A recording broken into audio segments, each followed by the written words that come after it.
I spent today visiting the Rohingya camp, and I've just now had a very good meeting with the Commissioner.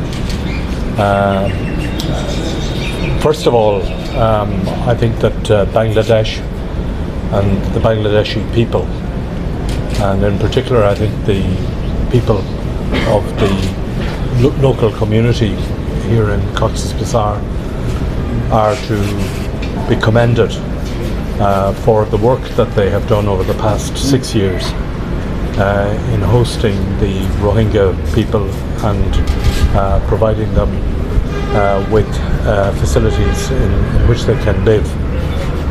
This is the world's largest refugee camp, and the support that they have received in Bangladesh, I think, is very important. Over that 6 years, the European Union has continued to support Bangladesh in its work, and we have continued to provide financial and other support to the Rohingya people in the refugee camp, and that is something that we will continue to do. I was here 4 years ago. In the 4 years since, we have seen many crises, many new crises in the world. Afghanistan, wars that have taken place in Africa, and now of course Russia's war of aggression in Ukraine.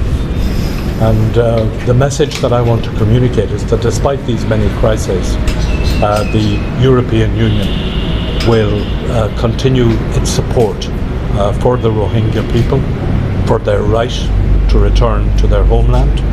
We will continue our pressure on the Myanmar regime to allow that to happen and to improve the circumstances in Myanmar. And we will continue to lead in the international fora at the United Nations and at the Human Rights Council about the situation of the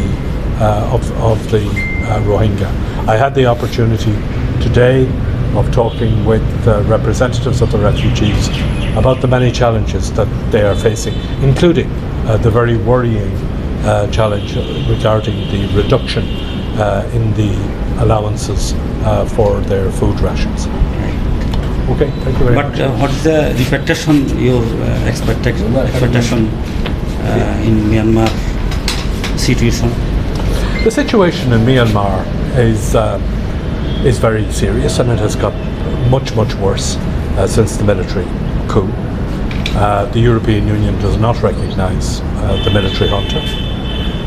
We have imposed now 7 rounds of sanctions against the military regime and their supporters, including some of the economic entities in Myanmar. We will continue that pressure. We will continue to talk with the ASEAN countries and with other powerful countries about what can be done to bring about the necessary changes in Myanmar so that the Rohingya refugees can return safely and with dignity to their homes. That's the ultimate solution to the problem. It's a very difficult problem, but we will continue that work at every level. And in the meantime, we will continue to provide support for the refugees who are in Cox's Bazar, and we will provide support to the Bangladesh government and to the authorities to enable people to have some kind of a decent life. I think on the positive side from what I saw today, I think one of the positives are the education facilities and the opportunities that are being provided for education. The overwhelming majority of the people who live in Cox's Bazar, in the refugee camp, are young people, and education is a value and is something that once it's provided can never be taken away. It's something that cannot be stolen, and I think the education of young people is something that I was very encouraged to see today, and it's something that I would hope would continue.